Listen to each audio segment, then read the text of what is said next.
बस एक आस बचे तेरी, बस एक आस बचे तेरी, कहीं टूट न जाए रे, बाह पकड़ ले सांवरा, कहीं छूट न जाए, आजा बाह पकड़ ले सांवरा, कहीं छूट न जाए।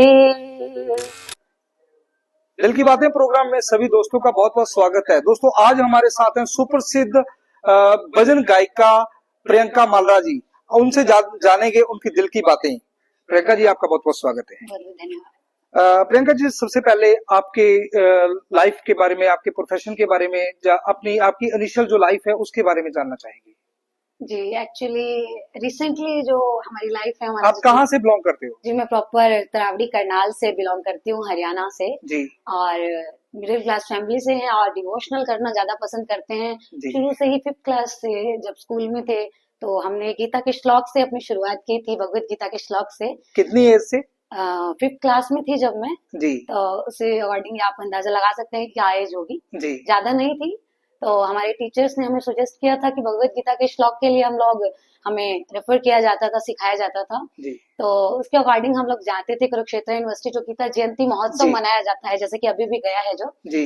उसमें हम लोग कंपटीशन में हमें ले जाया जाता था और गीता के श्लोक जो है उसमें हमें गवाए जाते थे। जी। तो फर्स्ट एक्सपीरियंस मेरा गाने का वहीं से शुरू हुआ, 5th क्लास से। हमने जब वहां पर शुरुआत की गीता के श्लोक गाने के लिए, धीरे धीरे ग्रो करते गए। एक दिन ऐसा आया जब तीसरे साल में हम लोगों ने कंटिन्यू जो है पार्टिसिपेट किया। तो कान्हा जी की कृपा से, ठाकुर जी की कृपा से फर्स्ट प्राइज भी फर्स्ट टाइम मिला था। मुझे आज भी याद है, मुझे फर्स्ट प्राइज 3100 रुपीज मिला था, जो आज भी मुझे याद है। उसके बाद से मेरा सिंगिंग करियर जो है शुरू हो गया श्लोक से, भगवत गीता के श्लोक से। मतलब कि साक्षात कान्हा जी की कृपा ही थी, जो उनके श्लोकों से ही मेरा जो ये डिवोशनल है ये शुरू हुआ। प्रियंका जी घर में भी कोई पहले माहौल था? नहीं, बिल्कुल भी नहीं। अच्छा। बिल्कुल भी नहीं, बस मम्मा नॉर्मली गाना पसंद करते थे थोड़ा बहुत। जी। नहीं, एक पहली मैं ही हूँ इकलौती जिन्होंने इस लाइन में पैर रखा। तो गुरु किसको बनाया आपने संगीत? गुरु एक्चुअली मैंने जो स्टडी की है संगीत में, कुरुक्षेत्र यूनिवर्सिटी से मास्टर की है मैंने। और मेरे म्यूजिक की? जी, म्यूजिक में मास्टर किया है मैंने। जी। तो उसमें मेरे जो गुरु जी हैं, जो मुनीश ठाकुर जी करनाल से हैं जो, और तरुण जी हैं, तरुण जोशी जी कुरुक्षेत्र से, उनसे मैं सीखी हूँ। और बाकी सभी से थोड़ा थोड़ा करके अब तो सीख ही रहे हैं, क्योंकि संगीत एक ऐसा है जो सांस भी खत्म हो जाए तब तक भी सीखते ही रहते हैं। आपको प्रेरणा कहाँ से मिली इस फील्ड में आने की? प्रेरणा सच बताऊं तो प्रेरणा मुझे कहीं से नहीं मिली, साक्षात बाबा ने ही दी है। क्योंकि बाबा के जो जन्म महोत्सव हम मनाते हैं, बाबा का प्राकट्य उत्सव जिसे हम कहते हैं, देवउठनी एकादशी आती है जो कार्तिक की, उसमें एक दिन अचानक ही, मतलब तरावड़ी में हम जहाँ मैं रहती हूँ, वहां पर एक बार ऐसा हुआ है कि बाबा का कीर्तन का मैंने पोस्टर देखा था, फर्स्ट एक्सपीरियंस था मेरा। तो मैंने वैसे ही पापा को बोला कि मुझे भी गाना है, एक भजन जरूर मुझे भी गवाओ। तो पापा ने कोशिश करके वहां पर एक भजन करवाया। वो जिंदगी का पहला एक ऐसा पल था। बाबा के जन्मदिन के दिन ही मैंने पहले 2 भजन अपने तरावड़ी में, अपनी जो नगरी है जिसमें मैं रहती हूँ, वहां पर मैंने गाए थे। और वहां से बाबा की इतनी कृपा हुई कि पता ही नहीं लगा कि 1 साल के अंदर अंदर बाबा ने इतना दे दिया, इतना दे दिया। आज आप सभी के सामने हूँ, यहाँ पर मौजूद हूँ। आपकी आवाज का भी हमारे दर्शकों तक पहुंचनी चाहिए। जी जी जी, बिल्कुल बिल्कुल। हम लोग वो भजन ही गाएंगे, क्योंकि जो बाबा के दरबार से हम लोग हमेशा से गाते हैं। जी प्लीज। बोले श्याम प्यारी की जय। खाटू हले श्याम तेरा सच्चा दरबार है, खाटू हले श्याम तेरा सच्चा दरबार है, खाटू हले श्याम तेरा सच्चा दरबार है, खाटू हले श्याम तेरा दरबार है। तेरी जय जयकार बाबा, तेरी जय जयकार है, तेरी जय जयकार बाबा, तेरी जय जयकार। और हम लोग एक ही बात कहते हैं जब भी दर्शकों के सामने भी जाते हैं, बोलो जी बोलो, बोलो जी बोलो, बोलो जी बोलो, बोलो जी बोलो, श्याम बाबा की जयकार, बोलो जी बोलो, खाटू वाले की जयकार, बोलो जी बोलो, बोले श्याम प्यारी की जय। तो बहुत खूबसूरती, बहुत खूबसूरती। इसी के साथ मतलब हम लोग जो है गाते रहते हैं। बाबा की कृपा से उनके दरबार में हर एकादशी पे जाने का अवसर मिलता है खाटू धाम में। अच्छा प्रियंका जी, जो भजन गायन है, इसने आपकी लाइफ में क्या चेंजेस लेकर आया?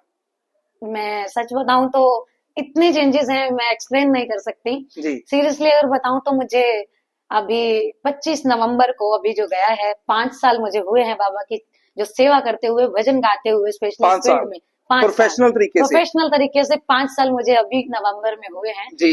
इन 5 साल से पहले की अगर लाइफ देखूं तो सिर्फ सोचती रहती थी कि लाइफ में क्या करना है, क्या करना है, क्या होगा क्या नहीं, बहुत सोचती रहती थी, परेशान रहती थी। लेकिन एक दिन ऐसा आया कि बाबा ने पता ही नहीं लगा कि अपना भी हाथ पकड़ा और आज आपके सामने हूँ। आज दुनिया में इतना नाम होता है, बाबा की दया से इतना सम्मान मिलता है, इतनी खुशी होती है। सबसे बड़ी बात हमारी जो फैमिली है, हमारा जो परिवार है, जो नहीं भी मानते थे, जो नास्तिक थे, वो भी आस्तिक हो गए। बाबा शाम के दरबार में जाने लगे। इससे बड़ी बात अच्छा, आपका ड्रीम था इस फील्ड में आने का? हाँ, शुरू से मेरा एक ड्रीम था। ये नहीं पता था कि किस लाइन में जाना है जी। मतलब सिंगिंग तो करनी ही थी, इतना था कि स्टेज परफॉर्मेंस करनी है, पब्लिक के सामने गाना है, खुल के गाना है। ये नहीं पता था कि बाबा की चाकरी ऐसे मुझे मिलेगी। ये बहुत बड़ा सौभाग्य है मेरा। नहीं, आजकल तो जो यंगस्टर हैं वो पॉप वगैरह जो दूसरा है हिप हॉप म्यूजिक उसकी तरफ ज्यादा झुकाव रखती हैं, लेकिन आप इस फील्ड में आ रही हो, इसमें सुकून बहुत मिलता है। मैं सच में मैं यही चाहती हूँ कि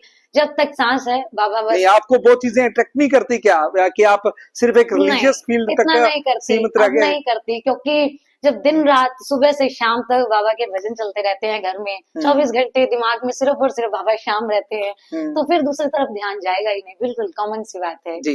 इस दौरान, इस पूरी जर्नी के दौरान आपका कोई मेमोरेबल मोमेंट्स कौन सा रहा? मेमोरेबल मोमेंट्स बहुत हैं। सच बताऊं तो कुछ तो ऐसे हैं जो एक्सप्लेन भी नहीं किया जा सकते, जहां पर साक्षात ऐसे लगा है कि बहुत परेशानियां हैं चारों तरफ, कुछ रास्ता नहीं दिखता था, जब बहुत ज्यादा ऐसे लगता था कुछ नहीं होगा, तब वो काम बनता भी मिला है, बनता दिखा है कि हाँ बाबा ने सचमुच आकर वो काम बनाया है। वो बस वो एक थोड़ी सी पर्सनल हो जाती हैं जो सिर्फ बाबा ही जानते हैं। बिल्कुल। अदरवाइज एक्सपीरियंस गुड रहा ओवरऑल एक्सपीरियंस बढ़िया, जिसमें प्राउड मिलता है फैमिली को स्पेशली, हमें तो मिलता ही है। फैमिली सपोर्ट करती है क्या? बहुत ज्यादा खुश है वो अभी? बहुत ज्यादा खुश है। बड़े जंग एज में आपने स्टार्ट किया। सच में उनको बहुत प्राउड होता है। वो खुद, उनको इतना कोशिश रहती है कि जब वो बाबा के भजन ही चलते रहे, हम गाते रहे, जाते रहे इसके साथ कीर्तन में, और क्या चाहिए। बिल्कुल जी, बिल्कुल। अच्छा, इस दौरान प्रियंका आपको किस तरह की चुनौतियों का सामना करना पड़ा? हर तरह की चुनौतियां मिलती हैं, जैसे कि हम एक जगह भी कीर्तन पे नहीं जाते, बहुत जगह जाते हैं। हर जगह का अलग माहौल होता है, हर जगह के अलग लोग होते हैं, हर जगह की अलग पब्लिक होती है, सबसे डील करना कभी कभी मुश्किल भी हो जाता है, कुछ ऐसी सिचुएशन क्रिएट हो जाती है, लेकिन उसके बावजूद भी बाबा ऐसे रास्ता निकाल देते हैं, पास करा ही देते हैं। ऐसा वो कृपा होती है उसकी। प्रियंका, आज जो यंगस्टर हैं वो इस भजन से काफी दूर होते जा रहे हैं, उन यंगस्टर्स को जोड़ने के लिए आप क्या क्या प्रयास कर रहे हो और आपका मैसेज उनको क्या रहता है? एक ही मैसेज रहता है कि अगर सबसे बड़ी बात जो एक पेरेंट्स होते हैं, पेरेंट्स को अपने बच्चों को सबसे बड़ी बात धार्मिक स्थलों पर कीर्तन में लाना शुरू करना चाहिए। जब तक वो सुनेंगे नहीं, उनको वो चीज आएगी नहीं माइंड में। जब तक वो माइंड में नहीं आएगी तब तक वो आगे से वो भी नहीं जाना शुरू करेंगे। इसका मीन्स वो जिस तरह का कंटेंट परोसा जा रहा है वो तो उसी तरह का कंज्यूम कर रहे हैं, तो अच्छा कंटेंट मार्केट में जब जाएगा ही नहीं तो कंज्यूम कैसे करेंगे? इसीलिए वो उनको अच्छा कंटेंट जाना जरूरी उनको मिलना जरूरी है। उसकी सबसे बड़ी गाइडेंस उनके घर से ही शुरू होती है। आई थिंक छोटे बच्चों को भी आजकल बहुत सारे, जैसा कि आप देख पाते होंगे कि छोटे छोटे बच्चे भी इतने सुंदर सुंदर भजन गाते हैं, तो वो बहुत अच्छी पहल है पेरेंट्स की, जो अपने बच्चों को बचपन से ही, छोटी उम्र से ही बाबा के भजनों में लगाते हैं, माता रानी के भजनों में लगाते हैं। इससे एक फायदा ये होता है कि उनका जो आगे का ग्रो लेवल होता है वो बहुत अच्छा होता है, और पहले ही रिलीजियस जो में आ जाता है तो पॉजिटिव रहते हैं, वो कभी भी फिर रॉन्ग साइड जाते ही नहीं है, वो सिर्फ इस साइड रहते हैं। तो अभी दर्शकों के लिए एक भजन और हो जाए, क्योंकि टाइम हमारे पास बहुत शॉर्ट है। कोई बात नहीं। एक्चुअली मैं भजन बाबा की कृपा का ही सुना देती हूँ, जो हम लोग हर बार गाते हैं जी।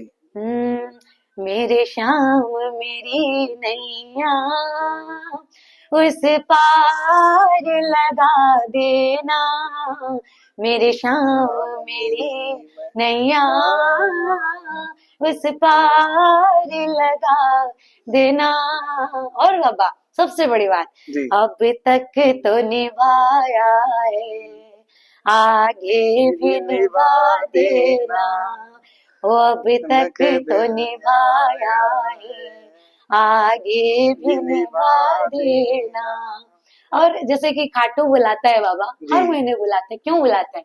खाटू बुला रहा है, कृपा नहीं तो क्या है, वो खाटू बुला रहा है, अब तक निभा रहा। मतलब बाबा की कृपा ऐसी है, सच बताऊं तो मैं इमोशनल बहुत हो जाती हूँ इस चीज के लिए, क्योंकि वो बुलाता है, वो इतनी कृपा करता है, जिस चीज की हमने कभी इमेजिनेशन की भी नहीं थी, वो इतना देता है। तो सोच से बहुत बहुत परे है, बहुत बहुत खूबसूरत परे आपकी है। आवाज है।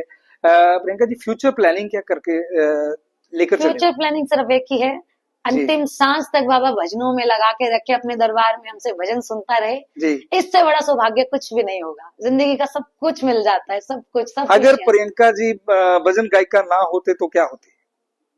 मैं भी नहीं जानती, सच बताऊं तो, सच बताऊं कुछ भी नहीं जानती, सिर्फ एक सोचती रहती कि क्या होगा, क्या होगा, क्या होगा। हाँ। क्योंकि कभी कभी क्या होता है कि खुद सोचते हैं हम लोग, लेकिन एक्सपेक्टेशन से बढ़कर हमें मिल जाता है, वो मुझे मिला है। जी, भजन का मीनिंग क्या मानते हो आप? भजन का सबसे बड़ा मीनिंग ये है, क्योंकि जो भजनों के हमारे जो लिरिक्स होते हैं, जी तार में पिरोकर बाबा तक, प्रभु तक वो पहुंचाना, अपने भाव, अपनी आवाज के थ्रू जो है बाबा को भजनों के द्वारा जी अपने भाव सुनाना। जी मेन बात ये होती है भजनों की, जी। इसलिए भजन कहा जाता है कि स्वरों से, भक्ति से, आस्था से उन तक अपने भाव पहुंचाए जाएं, वो भजनों जी, के द्वारा हम लोग पहुंचाते हैं। आपका पसंदीदा भजन गायक कौन है? भजन गायक एक्चुअली मैं जो है उमा लहरी दीदी को बहुत सुनती हूँ, जी। बहुत मानती हूँ, उनको आइडल मानती हूँ, तो उनके भजन में बहुत गाती हूँ। उमा जी का कोई फेवरेट सॉन्ग जो आपकी जुबान पे हो? हाँ, उनका एक भजन है, मैं हर एक कीर्तन में गाती हूँ, जी हमेशा से ही। जी तो जिनको अपना मान के नाज किया था, कितना रे, जिनको अपना मान के नाज किया था, कितना दुख आया तो साथ रहा ना कोई अपना रे, दुख आया तो साथ रहा ना कोई अपना, बस एक आस बची तेरी, बस एक आस बची तेरी, कहीं टूट न जाए रे, बाह पकड़ ले सांवरा, कहीं छूट न जाए, आजा बाह पकड़ ले सांवरा, कहीं छूट न जाए। बहुत खूबसूरत, बहुत खूबसूरत। परमात्मा ने आपको बहुत अच्छी बुलंद आवाज दी है। बाबा की कृपा है जो वो हाँ। गवा रहा है इतना। एंड में आप हमारे दर्शकों को क्या मैसेज देना चाहेंगे?